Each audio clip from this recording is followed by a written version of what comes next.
Hi friends, आज हम लोग बात करने वाले हैं इस किताब ज़ीरो डे के बारे में, जिसको लिखा है एस हुसैन जैदी ने।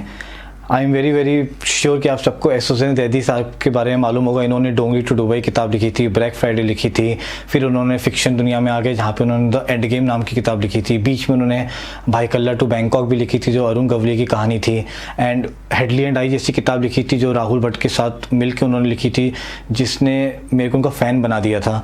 सो चाहे नॉन फिक्शन हो चाहे फिक्शन हो, एस हुसैन जैदी साहब जब भी लिखते हैं वो क्राइम की दुनिया को इस तरीके से लिखते हैं जैसा कोई और लिख नहीं सकता। और मेरा एक बहुत बड़ा सौभाग्य रहा है कि मैं इनसे मिल पाया हूँ एक बार अपने लाइफ में, एक नॉन फिक्शन फेस्ट में, आज से ऑलमोस्ट 10 साल पहले, और आज तक वो यादें मेरे साथ ताज़ा हैं। ये एक ऐसे जर्नलिस्ट भी हैं जिनको शायद दाऊद इब्राहिम जब मुंबई छोड़ गए थे या छोड़ रहे थे तो अपना लास्ट इंटरव्यू उन्होंने एस हुसैन जैदी साहब को ही दिया था। तो इनका प्रोमिनेंस बहुत ज़्यादा है क्राइम जर्नलिज्म की दुनिया में। और उसके बाद जब इन्होंने किताबें लिखना चालू करी अपने एक्सपीरियंस को लेके, तो उसके बाद तो क्राइम की दुनिया में इंडिया में जिस तरीके से लिखा जाता है, इतना इंसाइटफुल तरीके से उन्होंने पूरा तरीका ही चेंज कर दिया। और I don't think so that anyone can ever come close to how S Hussain Zaidi साहब राइट्स। तो ये किताब बहुत ही डिफरेंट है। ये एक ऐसी कहानी के बारे में जो पूरा का पूरा साइबर टेररिज्म और साइबर अटैक के बारे में है। बहुत ही डिफरेंट, बिकॉज जनरली मर्डर की किताबें लिखना बड़ा आसान होता है, टेररिस्ट अटैक के बारे में लिखना बड़ा आसान होता है, बट एक साइबर अटैक अगर हो रहा है तो बुक को किस तरीके से इंटरेस्टिंग रखा जा सकता है, वो बड़ा मुश्किल काम है। और एस हुसैन जैदी साहब ने दिखा दिया कि वो भी वो कर सकते हैं। तो ये किताब सिर्फ कितने आई बिलीव सो 210 पेजेस में ख़त्म कर दी है। और उसके बाद भी ये किताब इतनी इंटरेस्टिंग है, सारे कैरेक्टर्स ऐसे डेवलप किए गए हैं जो आपके साथ रह जाते हैं। तो एक अननोन, सबसे पहले तो आपको कहानी बता दूं तो एक अननोन आदमी ऑल ऑफ अ सडन एक कुछ ऐसा कर देता है साइबर अटैक, जिससे पूरे मुंबई का ट्रैफिक रुक जाता है 20-25 मिनट के लिए, आधे घंटे के लिए, और पूरा कियोस हो जाता है, लोग इंजर्ड हो जाते हैं और ये काफ़ी बड़ा मुद्दा हो जाता है। फिर थोड़े दिन के बाद एक दूसरा अटैक वापस इसी तरीके से होता है साइबर क्राइम के थ्रू, और अब मुंबई पुलिस और नेताओं तक ये बात पहुंच गई और अब इन्वेस्टिगेशन चालू होता है। यहाँ से एक कहानी चालू होती है और किस तरीके से इस अननोन फेस को पकड़ा जाए जो साइबर क्राइम करते हैं। तो हमको भी पता है कि डायरेक्टली हम उनको ट्रैक नहीं कर सकते, तो कितना मुश्किल और कितना आसान ये होता है उनके लिए। डार्क वेब की दुनिया में लेके जाते हैं ऑथर।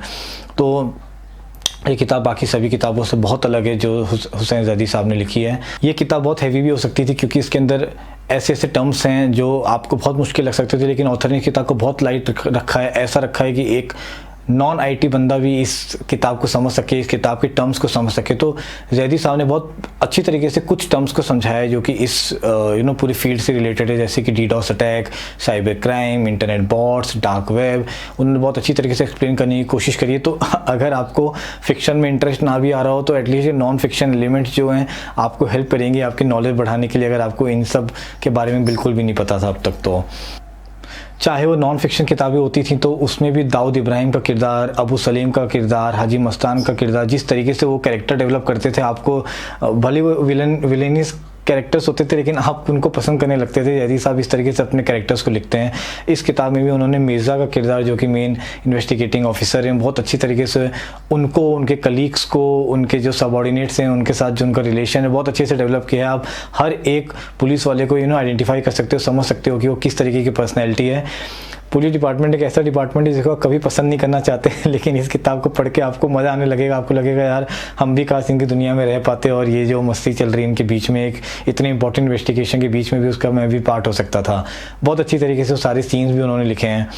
ह्यूमर का जिस तरीके से इस्तेमाल किया है, सरकेज़म का जिस तरीके से इस्तेमाल किया है, तो इसी पे मैं आता हूँ कि डायलॉग्स भी जो हैं वो उन्होंने बहुत अच्छी तरीके से लिखे हैं। जो कन्वर्जेशन है उसके बीच में कभी भी वो फ़नी हो जाता है, बहुत गंभीर टॉपिक चल रहा होगा उसके बीच में भी वो एक हंसी का पार्ट ले आते हैं। तो आपको बड़ा मज़ा आता है इन सब कैरेक्टर्स के बीच जो डायलॉग्स चल रहे हैं उसको पढ़ने में। तो कभी कभी कहानी रुक भी जाती है, लेकिन ये कन्वर्जेशंस आपको लाइट महसूस कराते हैं, फ़नी महसूस कराते हैं, इतने इंटेंस किताब के अंदर भी है। फिर वो एक एंगल मुझे बड़ा पसंद आया जहाँ पे चीफ मिनिस्टर होते हैं तो वो अपने एक बंदे को भी टीम में डाल देते हैं पुलिस के साथ कि वो भी इन्वेस्टिगेशन का पार्ट रहेगा। और फिर किस तरीके से इन दोनों लोगों के बीच में एक डिफरेंस रहता है पुलिस डिपार्टमेंट में और इस बंदे में जो सीएम की तरफ से आया है, वो भी पढ़ने में काफ़ी मज़ा आता है, आपको हंसी भी आएगी। तो अब आप सोच रहे होंगे कि मैं इतना हंस के बता रहा हूँ, ये बुक ह्यूमर जेनरे की है या थ्रिलर जेनरे की है। एक्चुअली बहुत अच्छे तरीके से जैदी साहब ने कॉम्बाइन किया है दोनों को, तो आपको बड़ा इंटरेस्टिंग लगेगा पढ़ने में। हर एक चैप्टर एक छोटे एपिसोड की तरह लिखा गया है, जैसे कि हम वेब सीरीज़ में देखते हैं कि हर 50 मिनट के बाद वो कुछ ऐसा छोड़ के चले जाते हैं कि अब आपको नेक्स्ट एपिसोड देखना ही पड़ता है। सेम इस किताब में भी हर चैप्टर में एक ऐसी चीज़ ऑथर ने छोड़ दी जिससे आप अगला चैप्टर उसी दिन पढ़ के ख़त्म करना चाहोगे। कारण कि मैंने ये किताब सिर्फ 1 या 2 सिटिंग के अंदर ख़त्म कर ली थी। एक भी चैप्टर ऐसा नहीं लिखा गया है कि उससे कहानी को सिर्फ बेमतलब एक्सटेंड किया जा रहा हो। हर एक चैप्टर नरेशन को नेक्स्ट लेवल पे लेके जाता है, स्टोरी को नेक्स्ट लेवल पे लेके जाता है, आपको एक ऐसी चीज़ छोड़ देता है आपके लिए जो आपको क्यूरियस रखती है। तो मैं कहूँगा कि बहुत अच्छे तरीके से चैप्टर प्लान किए हैं जैदी साहब ने इस किताब के अंदर। पहला हाफ इस बुक का बहुत क्रूशियल है क्योंकि आपको एक अननोन क्रिमिनल के साथ डील करवा रहे हैं, जहाँ पे आपको अभी पता नहीं वो है कौन और क्या होगा नेक्स्ट।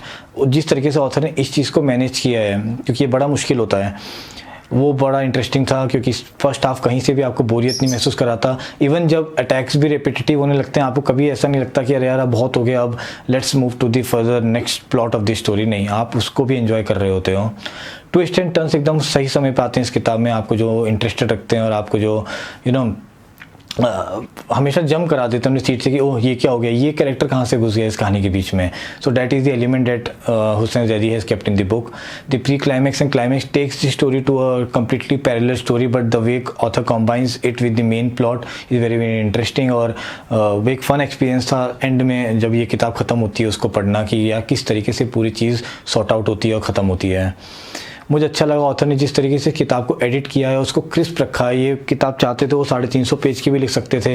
एक थोड़ा मोटी किताब होती है तो लोग थ्रिलर जेनर में उस किताब को बहुत सीरियस भी लेते हैं, लेकिन इन सब चीज़ों में ना पढ़ के ऑथर ने बहुत अच्छी तरीके से 210 पेज में इस किताब को ख़त्म किया और इंटरेस्टिंग भी रखा हुआ है। ओवरऑल जो बिगनर्स भी हैं वो भी अगर अपनी रीडिंग जर्नी चालू करना चाहते हैं तो इस किताब के साथ कर सकते हैं, क्योंकि किताब बहुत ही आसान भाषा में लिखी हुई है, बहुत ही इंटरेस्टिंग तरीके से लिखी गई है और छोटी भी है, सो आप इसको जल्दी ख़त्म भी कर पाओगे। मैं बहुत इंप्रेस्ड हूँ इस किताब से और मैं इसको 4.25 स्टार्स देता हूँ। तो मुझे उम्मीद है कि आप भी इस किताब को उठाएंगे और पढ़ेंगे और हुसैन जैदी के साहब की दुनिया में घुसने की कोशिश करेंगे। एक आपको लास्ट में ट्रिविया बता दूं तो अभी जो गंगूबाई काठियावाड़ी मूवी आई थी आलिया भट्ट की, वो भी जिस कहानी पे बेस्ड थी वो कहानी भी इनके एक book mafia queens of Mumbai में से पिक की थी, जिसके अंदर कई वुमेन गैंगस्टर्स की कहानी, जिनमें से एक कहानी गंगूबाई के बारे में भी थी। सो इतने प्रोमिनेंट ऑथर हैं हुसैन जैदी जो मैं आपको बताने की कोशिश कर रहा हूँ स्टार्टिंग से। अगर आपको एक वीडियो पसंद आया हो तो लाइक और शेयर करना ना भूलिएगा, और अगर अब तक चैनल को सब्सक्राइब नहीं किया तो सब्सक्राइब करना ना भूलिएगा। Thanks a lot.